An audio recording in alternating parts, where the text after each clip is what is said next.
Hello guys, welcome back to another journey. और आज की हमारी यात्रा होने वाली है उत्तर प्रदेश के ओरछा सिटी में, जहाँ पे यहाँ के राजा राम को राजा के रूप में पूजा जाता है। तो आज हम संपूर्ण ओरछा की, यानी कि ज़्यादा नहीं है, बड़ा नहीं है, यहाँ पे मंदिर के आसपास जितने भी मंदिर है ना, सबकी यात्रा में करवाने वाला हूँ। और जितने भी यहाँ पे किले मंदिर है ना, उनके दर्शन कराने वाला हूँ, ठीक है ना। सबसे इम्पोर्टेंट है यहाँ का महल, जहाँ पे विराजमान है राजा राम। सबसे इम्पोर्टेंट चीज वही है यहाँ पे देखने लायक। स्टोरी के साथ पूरा भ्रमण कराता हूँ।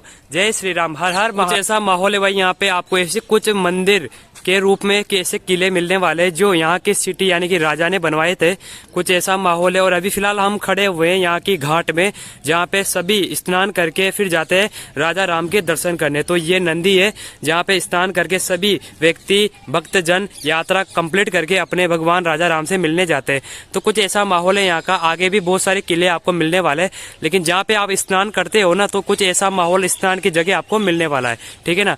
तो कुछ ऐसा है, इधर भी किला है, देख सकते हो। मतलब कितना ब्यूटीफुल और बहुत सुंदर जगह है ये मुझे लगी।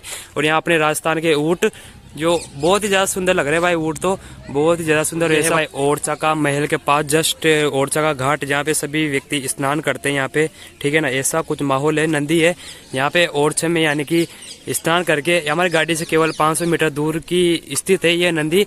तो यहाँ पे आप स्नान करके फिर जा सकते हो राजा राम के दर्शन करने के लिए। तो ये है भाई ओरछा की पार्किंग। यहाँ पे हमारी सभी बसें खड़ी हुई है, यानी कि हमारी यात्रा की जो बस है ना, वो भी यहाँ पे खड़ी हुई है। तो ऐसा कुछ पार्किंग का इरादा है यहाँ पे, यहाँ पार्किंग है। इसके जस्ट इधर घूमने के बाद ये यहाँ का ओरछा का मंदिर है, यानी कि सबसे बड़ा मंदिर है जो राजा राम के लिए बनाया गया था। बट इसमें विराजमान नहीं है राजा राम। राजा राम केवल यहाँ के महल में, यानी कि गढ़ में विराजमान है, मंदिर में विराजमान नहीं हुए थे। इसकी भी एक कहानी है जो बहुत अद्भुत है, तो चलते चलते उसको भी सुनाऊंगा। ये मंदिर बहुत ही ज्यादा शानदार है जो राजा राम के लिए बनाया गया था, बट इसमें विराजमान नहीं हुए। क्यों नहीं हुए तो आगे वीडियो में बताता रहूंगा, जैसे आगे बढ़ेगी वैसे बताता रहूंगा। जय श्री गाइस, ये है महल जहाँ पे राजा राम को राजा के रूप में पूजा जाता है।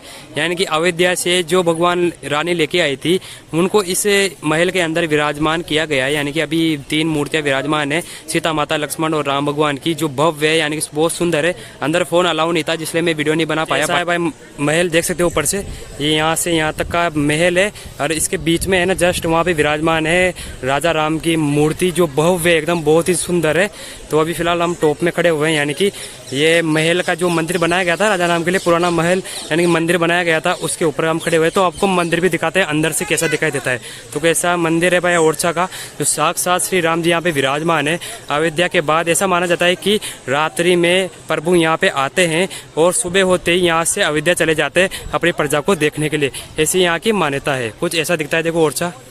जय श्री राम। और ये है मंदिर, तो आपको मंदिर भी लेके चलता हूँ अंदर, क्या सीन होने वाला है। महल यानी देख सकते हो, जो भगवान राजा राम के लिए मंदिर बनाया गया था, कुछ ऐसा नजर आता है। यानी कि देख सकते हो ऐसा नजर आता है। और अभी तो भाई खंडर हो चुका है, केवल देखने के लिए काम आता है। अभी हमारे राजा राम उस महल में विराजमान है। कुछ ऐसा नजारा चलता है ऊपर कैसा दिखता है, यानी कि अंदर से महल, यानी कि राजा राम का पुराना जो मंदिर, जो महल था, उनके रहने के लिए बनाया गया था रानी ने। कुछ ऐसा दिखता है वो। तो अंदर चलते हैं और देखते हैं अंदर का जो वातावरण है वो कैसा दिखता है। और ये द्वार था, यानी कि अगर मंदिर होता तो कुछ ऐसा सीन होता, कुछ ऐसा माहौल है भाई, देख सकते हो। मतलब कुछ ऐसा महल, यानी कि मंदिर होता तो कुछ ऐसा नज़ारा हमको देखने को मिलता। लेकिन आज पूरा खंडर हो चुका है। खंडर नहीं है, लेकिन जाली वाली छारी है, कोई कलर नहीं है इसमें। तो कुछ ऐसा माहौल होने वाला है भाई आज अपन को। मतलब देख सकते हो कैसा सीन है भाई। जो राजा राम के लिए जो महल बनाया गया था, वो आज ऐसा दिखाई देता है। यानी कि चलो पूरा टूर करते हैं कैसा दिखता है, मतलब और भी क्या क्या इसमें बनाया गया था राजा राम के लिए। तो कुछ तो ऐसा कुछ, मतलब क्या ही बताऊं, इतना सुंदर मंदिर बनाया था भाई, लेकिन कुछ भी फायदा नहीं हुआ। राजा राम के लिए इतना सुंदर महल बनाने का भी क्या फायदा, जब इसमें विराजमान ही नहीं हुए प्रभु। और ये बाहर का कुछ ऐसा नज़ारा है, बाहर का नज़ारा है ये कुछ ऐसा, यानी कि ऐसा दिखता है ओरछा बाहर से। और इधर भी बहुत सारे आपको गढ़ किले मिल जाएंगे। ओरछा से देखने के लिए चीज़ है, अगर टाइम निकाल के आओगे ना तो काफ़ी देखने की चीज़ मिल जाएगी। यहाँ पे प्रवेश द्वार, यानी कि राजा राम के पुराने जो मंदिर था उसका प्रवेश द्वार है।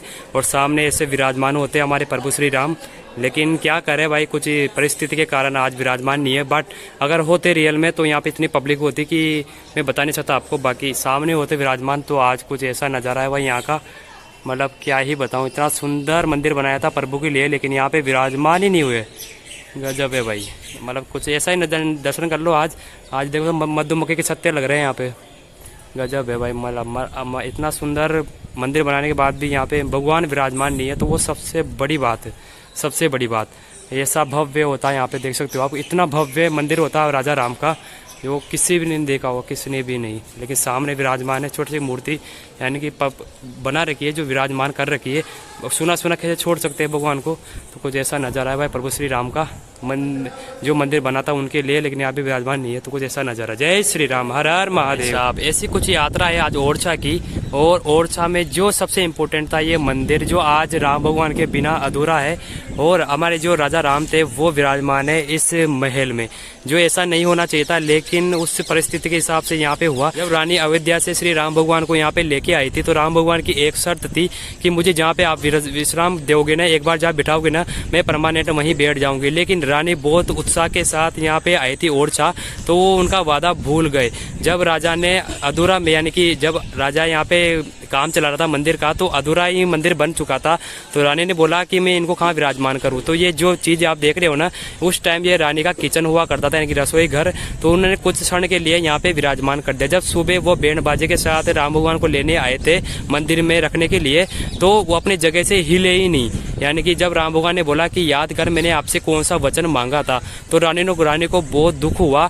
जब यहाँ पे आज तक भी यहाँ तक ही विराजमान है, यहाँ से कहीं भी हिले नहीं है। तो ये रसोई घर था, यानी कि उस टाइम रानी का, जब यहाँ पे उन्होंने विराजमान किया था। और इसके जस्ट पास में ये जो महल है ना, ये बनाया गया था, जो आज अधूरा बन चुका है। तो ओरछा की जो यात्रा है ना, वो आपको कैसी लगी? अच्छी लगी तो प्लीज कमेंट करके जरूर बताना। आगे और भी वीडियो में लाता रहूंगा, बस आपका सपोर्ट चाहिए। ऐसी शानदार वीडियो में लाता है, प्रतिदिन लाता रहूंगा, ठीक है ना? आपका सपोर्ट चाहिए, तो कमेंट में श्री राम जरूर लिखना, हर हर महादेव जरूर लिखना। जय श्री राम।